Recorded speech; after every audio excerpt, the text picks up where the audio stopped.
நாட்டுக்கோழி குழம்பு வைக்கிறது எப்படின்னு பார்ப்போம். இதுக்கு வந்து நான் 1 கிலோ நாட்டுக்கோழி வாங்கி அதை சுத்தம் பண்ணி எடுத்து வச்சுருக்கேன். நல்லா சுத்தம் பண்ணி எடுத்து வச்சுருக்கு. அதுக்கு வந்து நாட்டுக்கோழி வந்து வேகிறதுக்கு வந்து கொஞ்சம் டைம் ஆகும்.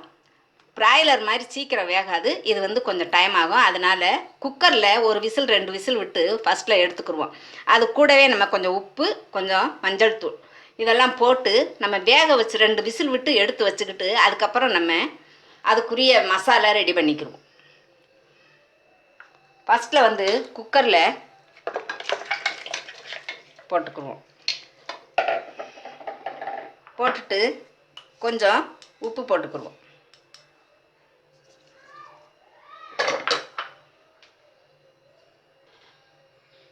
கொஞ்சம் மஞ்சள் தூள்.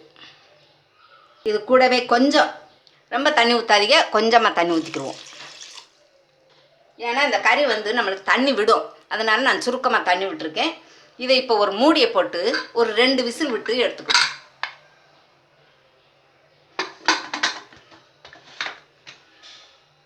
நாட்டுக்கோழி வெந்துக்கிட்டு இருக்கட்டும். அதுக்கு உண்டான மசாலாவை இப்போ ரெடி பண்ணிக்கிடுவோம். அதுக்கு வந்து 3 ஸ்பூன் மல்லி எடுத்துருக்கேன். 1 கிலோ நாட்டுக்கோழிக்கு சிக்கனுக்கு நாட்டுக்கோழி கறிக்கு 3 ஸ்பூனு மல்லி, 1,5 ஸ்பூன் ஜீரகம், 1 ஸ்பூன் மிளகு, 1 ஸ்பூனு சோம்பு, பட்டை, கிராம்பு, ஒரு ஏலக்காய், இந்த சாதிப்பத்திரி கொஞ்சம் இதை எடுத்து வச்சுருக்கு. கொஞ்சம் கசகசா, 3 முந்திரி எடுத்துருக்கு. ஒரு 10-12 வத்தல் எடுத்துருக்கேன். இந்த வத்தல் வந்து கொஞ்சம் காரம் கம்மியாக இருக்கும். நம்மளுக்கு வந்து நாட்டுக்கோழி குழம்புனாலே காரசாரமாக இருக்கணும். நான் அதனால் 10-12 வத்தல் எடுத்து வச்சுருக்கேன். நீங்கள் அவங்கவுங்க காரத்துக்கு தகுந்த மாதிரி எடுத்துக்கோங்க. சின்ன வெங்காயம் ஒரு 10-12, கொஞ்சம் தேங்காய் சில் ஒரு 2 சில்லு எடுத்து கட் பண்ணி எடுத்து வச்சுருக்கேன். கொஞ்சம் கருவேப்பிலை. இவ்வளோ தான் இதுக்கு தேவையானது. இப்போ வந்து இதை நம்ம கொஞ்சம் எண்ணெய் விட்டு வறுத்து மிக்சியில் ஓட விட்டு பேஸ்ட்டாக எடுத்துக்கிடுவோம். அடுப்பில் வச்சாச்சு. அதுக்கு வந்து கொஞ்சம் எண்ணெய் விட்டுக்குருவோம். இது வந்து நல்லெண்ணெய், நாங்கள் செக்கெண்ணெய் வாங்கிட்டு வந்திருக்கோம். அதனால் கொஞ்சம் செக்கெண்ணெய் விட்டுக்கிறேன். நல்லெண்ணெய் தான்.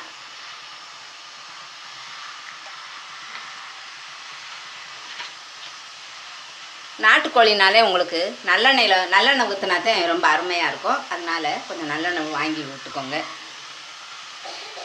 கொஞ்சம் எண்ணெய் சூடாகட்டும். இதில் நம்ம மல்லியை போடுவோம்.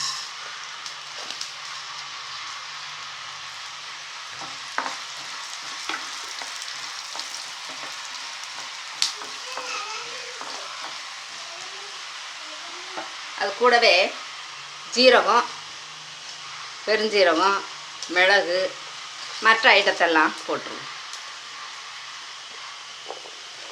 கசகசா, முந்திரி, வத்தல் இதெல்லாம் போட்டு கருவேப்பிலையும் போட்டுருவோம். ரொம்ப கருகு விட்டுறாமல் லைட்டாக வறுத்துக்குருவோம். நல்லா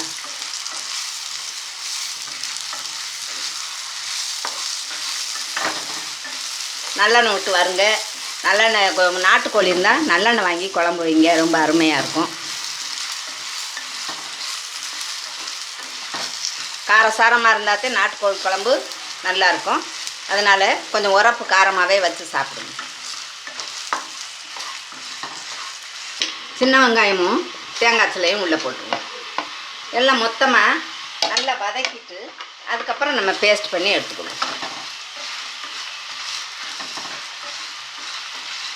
மசாலா ஐட்டம் எல்லாம் வறுத்து வச்சாச்சு. வறுத்தது போதும். இப்போ வந்து நம்ம இறக்கிய ஆற வச்சு ஆறினதுக்கப்புறம் மிக்சியில் ஓட விட்டு பேஸ்ட்டாக எடுத்துக்கணும். வறுத்த மசாலா ஐட்டம் எல்லாம் நல்லா ஆறிடுச்சு. இப்போ மிக்சியில் ஓட விட்டு பேஸ்ட்டாக எடுத்துக்கிடுவோம்.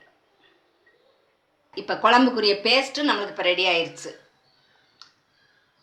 ஒரு சட்டி அடுப்பில் வச்சுட்டேன். மண் சட்டியாக அடுப்பில் வச்சுருக்கேன். அதில் கொஞ்சம் எண்ணெய் விட்டுக்கிடுவோம். கொஞ்சம் நாட்டுக்கோழிக்கு கொஞ்சம் அதிகமாகவே எண்ணெய் விட்டுக்கிறணும். சூடாயிருச்சு.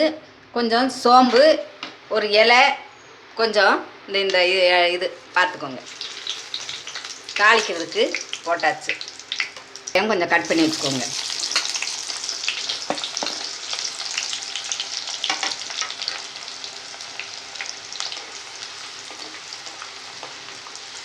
வெங்காயம் நல்லா வேகட்டும். வெந்துக்கிட்டு இருக்கு வெங்காயம். இதில் கொஞ்சம் நம்ம இஞ்சி பூண்டு பேஸ்ட் கொஞ்சம் போட்டுக்கிடுவோம். போட்டு நல்லா கிண்டி விட்டுட்டு கொஞ்சம் நேரம் வேகட்டும், பச்சை வாசனை அப்போ தான் நம்மளுக்கு போகும். இல்லாட்டா இந்த இஞ்சி பூண்டு பேஸ்ட்டு பச்சை வாடை வரும். அது கொஞ்சம் நேரம் எண்ணெயிலேயே வேகட்டும். ஒரு தக்காளி, கனிஞ்ச தக்காளியை பேஸ்ட் பண்ணி எடுத்து வச்சுருக்கேன். ஏன்னா இது குழம்பு. கொஞ்சம் ஒரு தக்காளி பேஸ்ட்டு விட்டோம்னா கொஞ்சம் ருசி வந்து அருமையாக இருக்கும். அதனால நான் கொஞ்சம் தக்காளி சாஸ் விட போகிறேன். ஒரு தக்காளியை பேஸ்ட் பண்ணி எடுத்து வச்சுக்கோங்க. வறுவல் வச்சீங்கன்னா நீங்கள் தக்காளி விட வேண்டாம். கொஞ்சம் குழம்புனால கொஞ்சம் புளிப்பு சுவை இருக்கட்டும். அதுக்காக நான் ஒரு தக்காளியை பேஸ்ட் பண்ணி விட்டுருக்கேன். நல்லா வெந்துருச்சு எண்ணெயிலேயே. அடுத்து வந்து நம்ம அரைச்சி வச்சுருக்கோம்ல பேஸ்ட்டு, கறிக்கு மசால் பேஸ்ட்டு, அதை போடுவோம்.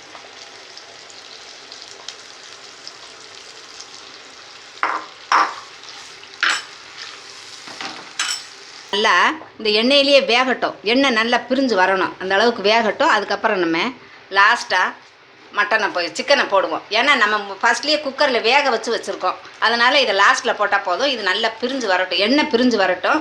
அதுக்கப்புறம் கொஞ்சம் சால்ட் போட்டு கிண்டி கொஞ்சம் நேரம் வேகட்டும். சால்ட் போட்டுக்கோங்க. மசாலுக்குரிய சால்ட்டு தான். நம்ம ஏற்கனவே அதில் உப்பு போட்டோம். நம்ம கோழியில் உப்பு போட்டு வேக வச்சுருக்கோம். இப்போ வந்து இந்த மசாலுக்குள்ள உப்பை இப்போ போட்டேன். இது கொஞ்சம் தண்ணி விட்டுக்குருவோம்.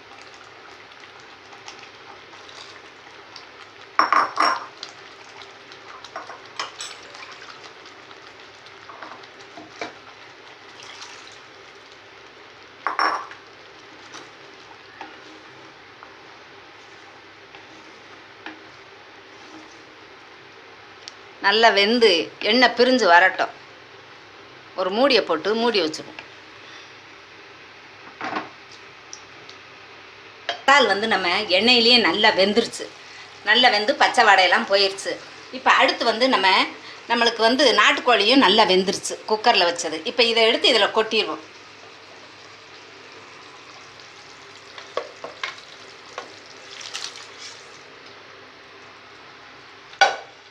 இதை நல்லா கிண்டி விட்டு நல்லா வேக விடுங்க. இன்னும் கொஞ்சம் தண்ணி வேணும்னாலும் விட்டுக்கோங்க. விட்டு உப்பு பார்த்து நல்லா வேக வச்சுருங்க.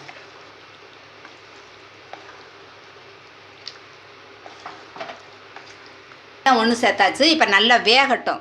இது வந்து உங்களுக்கு எவ்வளோ தண்ணி வேணுமோ அவ்வளோ தண்ணி விட்டுக்கோங்க. உப்பு பார்த்து போட்டுக்கோங்க. இது வந்து நல்லா வெந்து கொதித்து வரும்போது நம்மளுக்கு இருமல் சளி இருந்துச்சுன்னா இதில் கொஞ்சம் சாறு எடுத்து அதோட நல்லெண்ணெய் விட்டு சாப்பிட்டோம்னா ரொம்ப அது கேட்கும். தகப்புக்கு கூட கேட்கும். இது புகைச்சல் இழப்பு மாதிரி வந்தால் அது கூட இந்த கோழிச்சாறு நல்லா கேட்கும், நாட்டுக்கோழி குழம்பு. அதனால் நீங்கள் கொஞ்சம் சாறு எடுத்து கூட சாப்பிட்லாம் இருமல் இருக்கிறவங்க. இப்போ வந்து நல்லா வேகட்டும் நம்மளுக்கு.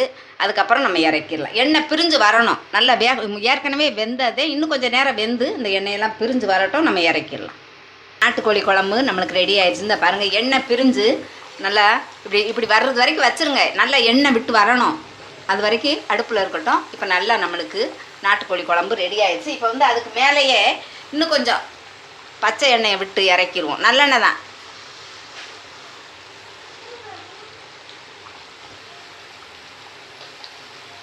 பாருங்கள், இப்போ நம்மளுக்கு நாட்டுக்கோழி குழம்பு ரெடி ஆயிடுச்சு. இதே மாதிரி நீங்களும் வீட்டில் செய்து சாப்பிட்டு பார்த்துட்டு உங்கள் ஃபீட்பேக் எழுதுங்க. நன்றி.